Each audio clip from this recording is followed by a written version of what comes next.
Le basket sur demi-terrain ne doit pas simplement être confondu avec une situation d'entraînement, ni avec du basket de rue.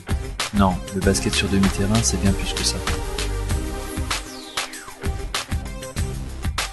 C'est une pratique à part entière avec son règlement spécifique. C'est ludique, spectaculaire, orienté sur l'attaque, la vitesse de jeu et la prise d'initiative.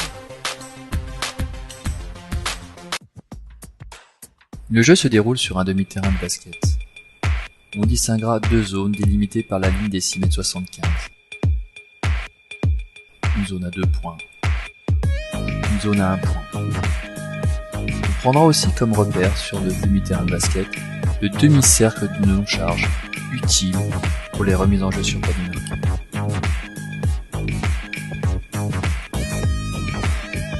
Les équipes sont constituées de 3 joueurs, un remplaçant possible. Chaque panier marqué à l'intérieur des 6,75 m vaudra 1 point, à l'extérieur des 6,75 m 2 points, et 1 point pour tout lancer franc réussi.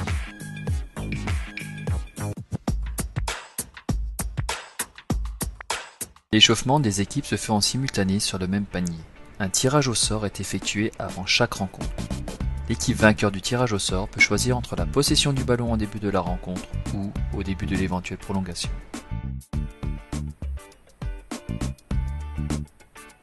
La partie débute par un check-ball entre deux joueurs au-delà des 6,75 m et ce face au panier. Le check-ball consiste à un échange entre le défenseur et l'attaquant.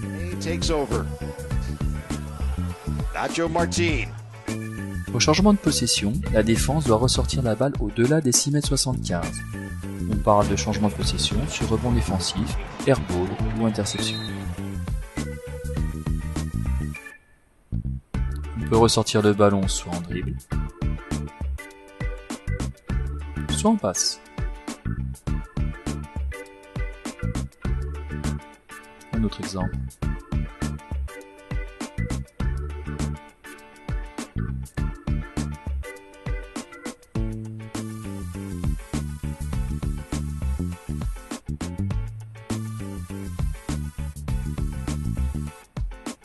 Sur rebond offensif, le jeu continue normalement. L'équipe en possession de la balle poursuit son attaque.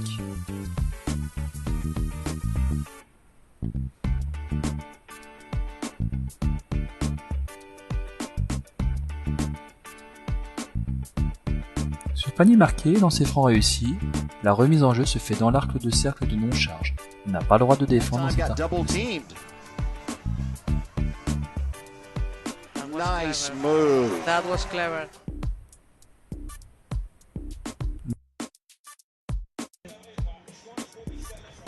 Comme auparavant, on peut ressortir soit par passe, soit par dribble.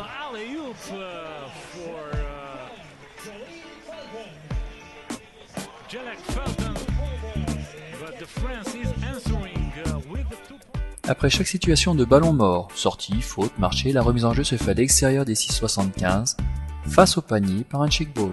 Sur une situation d'entre-deux, la balle reviendra systématiquement à la défense. Le jeu reprendra par un check-ball.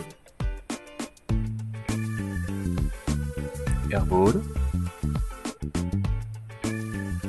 Remise en jeu avec check-ball. Sortie. Remise en jeu par check-ball.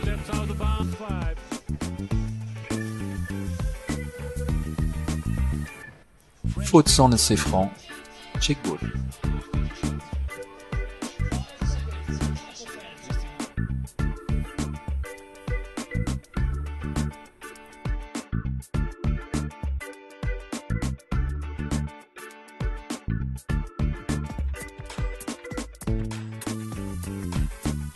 Lors d'une faute sur un tir, l'attaquant pourra bénéficier de lancer franc. S'il se trouve à l'intérieur des 6,75 m, il aura droit à un lancer franc. À l'extérieur des 6,75 m, 2 lancers francs. Si le panier est marqué, un lancer franc supplémentaire sera accordé à l'attaquant. Au niveau des fautes collectives, après 6 fautes d'équipe, l'équipe aura 2 lancers francs pour chaque faute, même en cas de faute sur panier marqué. Après 9 fautes, 2 lancers francs plus possession de la balle.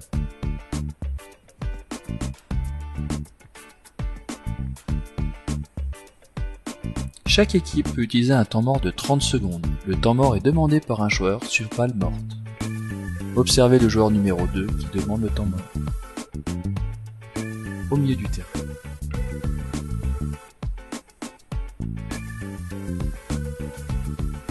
Les changements se font sur balle morte, avant le check ball au milieu. Le remplaçant rentre sur le terrain. Important, pour que le changement soit valide, le ballon doit être mort, il doit avoir un contact physique derrière la ligne du milieu. 9, 8, 7, 6, 5,